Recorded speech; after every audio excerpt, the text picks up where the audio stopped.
നമസ്കാരം. അമേരിക്കൻ ആക്രമണം, അതായത് ഇറാനിലേക്കുണ്ടായ അമേരിക്കൻ ആക്രമണം പരാജയമാണ് എന്ന് പറയാനുള്ള ഏറ്റവും പ്രധാനപ്പെട്ട കാരണം ഈ ഒരു ആക്രമണം, അതായത് അമേരിക്ക നടത്തിയ ആക്രമണം മുന്നറിയിപ്പൊന്നും തന്നെ ഇല്ലാതെ നടത്തിയ ഒരു ആക്രമണമല്ല.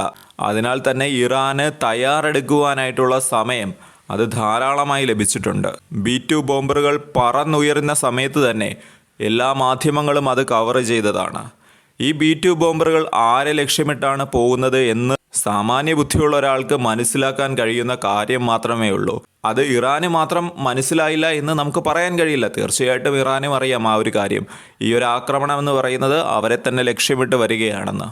എന്നാൽ അമേരിക്കയുടെ ഇത്തരം B-2 ബോംബറുകൾ അത് വളരെയധികം അഡ്വാൻസ് ആയിട്ടുള്ള ഒരു എയർക്രാഫ്റ്റ് ആണ്. അതിനെ റഡാറിൽ കിട്ടുക, അതായത് ഇറാൻ്റെ റഡാറിൽ കിട്ടുക എന്ന് പറയുന്നത് വളരെയധികം പ്രയാസമുള്ളൊരു കാര്യം തന്നെയാണ്. ഇറാൻ്റെ മാത്രമല്ല, ലോകത്തുള്ള ഏത് രാജ്യമായാലും ശരി, ആ രാജ്യത്തിന് ഈ B-2 ബോംബറുകളെ റഡാറിൽ കിട്ടാൻ പ്രയാസം തന്നെയാണ്. ഇറാൻ്റെ ആണവ കേന്ദ്രങ്ങളായിട്ടുള്ള ഫോർഡോ, അതുപോലെ തന്നെ നതാൻസ്, ഇസ്ഫാൻ തുടങ്ങിയ ആണവ കേന്ദ്രങ്ങളുടെ സുരക്ഷ ഇതിനാൽ തന്നെ ഇറാൻ വർദ്ധിപ്പിച്ചിരുന്നു. അവിടെയുള്ള പ്രധാന ഫെസിലിറ്റികളും ഉപകരണങ്ങളും എല്ലാം തന്നെ ഇറാൻ ഓൾറെഡി മാറ്റിയിരുന്നു എന്ന രീതിയിലാണ് റിപ്പോർട്ടുകൾ വരുന്നത്. അതിനാൽ തന്നെ ഒന്നുമില്ലാത്തൊരു സ്ഥലത്ത് കൊണ്ടുപോയി ആക്രമണം നടത്തിയിട്ട് അത് വിജയമാണ് എന്നൊരിക്കലും നമുക്ക് പറയാൻ സാധിക്കുകയില്ല.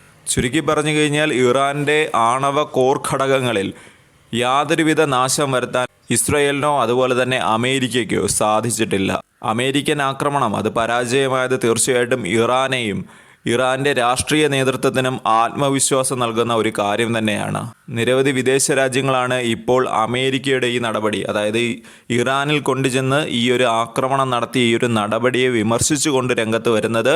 അതിലേറ്റവും പ്രധാനപ്പെട്ട ആൾ നമുക്കെല്ലാവർക്കും അറിയാം, അത് റഷ്യ തന്നെയാണ്. അതായത് അമേരിക്ക എവിടെയുണ്ടോ അതിൻ്റെ ഓപ്പോസിറ്റ് റഷ്യ ഉണ്ടായിരിക്കും.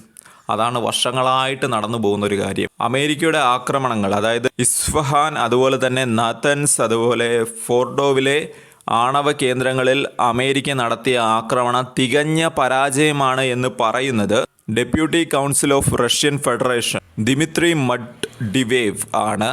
അദ്ദേഹം പറയുന്നത് അമേരിക്കയ്ക്ക് ഇറാനെ ഒന്നും തന്നെ ചെയ്യാൻ സാധിച്ചില്ല എന്ന് തന്നെയാണ്. മറിച്ച് കൂടുതൽ രാജ്യങ്ങൾ ഇപ്പോൾ ഇറാന് ആണവായുധം നൽകാനായി തയ്യാറായി നിൽക്കുന്നു എന്നാണ് ഇദ്ദേഹത്തിൻ്റെ അഭിപ്രായം. ഇദ്ദേഹം പറയുന്നൊരു കാര്യമാണത്. ഇത്രയൊക്കെ കാര്യങ്ങൾ, അതായത് ഇറാനിൽ കൊണ്ടുവന്ന് ആക്രമണം നടത്തിയതിന് ശേഷം ട്രംപ് ആഗ്രഹിക്കുന്നത് അദ്ദേഹത്തിന് നൊബേൽ സമ്മാനം കിട്ടണം, അതും സമാധാനത്തിനുള്ള നൊബേൽ സമ്മാനം കിട്ടണമെന്നാണ് ട്രംപ് ആഗ്രഹിക്കുന്നത്.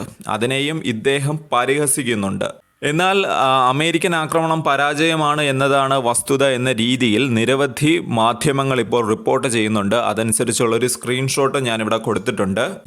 ഇറാൻ മാധ്യമങ്ങൾ തന്നെ ഇപ്പോൾ ട്രംപിൻ്റെ ഈ ഒരു ആക്രമണത്തെ, അമേരിക്കൻ ആക്രമണത്തെ പരിഹസിച്ചുകൊണ്ട് രംഗത്ത് വരുന്നുണ്ട്. ഫോർഡോ ആണവ നിലയത്തിൻ്റെ എൻട്രൻസിലും അതുപോലെ തന്നെ എക്സിറ്റിലുമാണ് നാശനഷ്ടങ്ങൾ, അത് ചെറിയ രീതിയിലുള്ള നാശനഷ്ടം ഉണ്ടായിട്ടുള്ളതെന്നാണ് അവർ പറയുന്നത്. അതായത് പ്രത്യേകിച്ച് നാശനഷ്ടം ഒന്നും തന്നെ ഇറാന് അമേരിക്കൻ ആക്രമണം കൊണ്ട് ഉണ്ടായിട്ടില്ല. അതിനിടെ ഇപ്പോൾ നടക്കുന്ന ഒരു കാര്യം, അതായത് ഇറാൻ തിരിച്ച് ഇസ്രയേലിലേക്ക് ഇപ്പോൾ ആക്രമണം നടത്തിയിരിക്കുകയാണ്. ഹൈപ്പർസോണിക് മിസൈലുകൾ ഉപയോഗിച്ചുകൊണ്ടാണ് ഇപ്പോൾ ഇറാൻ ആക്രമണം നടത്തിയിരിക്കുന്നത്.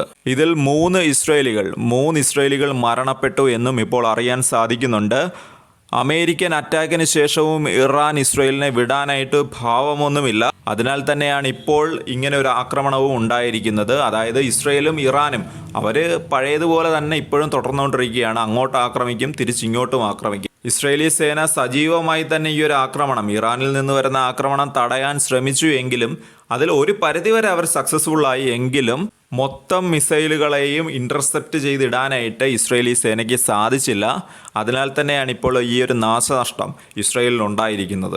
ഇസ്രയേലി പൗരന്മാരോട് സുരക്ഷ മുൻനിർത്തി നിങ്ങൾ ബങ്കറുകളിൽ തന്നെ കഴിയുക എന്നാണ് ഇപ്പോൾ ഇസ്രയേലി അതോറിറ്റി അവരുടെ പൗരന്മാരോട് പറയുന്നത്. ഇസ്രയേലി സൈന്യം ഇപ്പോൾ അവരുടെ സൈനിക സാന്നിധ്യം അത് വിപുലീകരിച്ചിട്ടുണ്ട്. കാരണം ഇറാനിൽ നിന്ന് വരുന്ന ഈ ആക്രമണം മുന്നിൽ കണ്ടുകൊണ്ടാണ്. അതുപോലെ ആകാശ മേഖലയും ഇറാൻ നിരീക്ഷണം ശക്തമാക്കിയിട്ടുണ്ട് എന്നാണ് നമുക്കറിയാൻ സാധിക്കുന്നത്. അതിനിടെ അമേരിക്കൻ പ്രസിഡന്റായിട്ടുള്ള ഡൊണാൾഡ് ട്രംപ് പറഞ്ഞ് ഇസ്രയേലും അതുപോലെ തന്നെ ഇറാനുമായിട്ട് ഇപ്പോൾ സമാധാനത്തിലാണ് പോയിക്കൊണ്ടിരിക്കുന്നത്. ഇങ്ങനെയൊക്കെ ഒരു സമാധാന കരാർ ഉണ്ടാക്കി എന്നൊക്കെ ഇദ്ദേഹം പറഞ്ഞു വെച്ച അടുത്ത നിമിഷം തന്നെ ഇവർ തമ്മിൽ, അതായത് ഇസ്രയേലും ഇറാനും തമ്മിൽ പിന്നെയും അങ്ങോട്ടും ഇങ്ങോട്ടും ആക്രമണം നടത്തുന്ന കാര്യമാണ് നമ്മൾ കാണുന്നത്.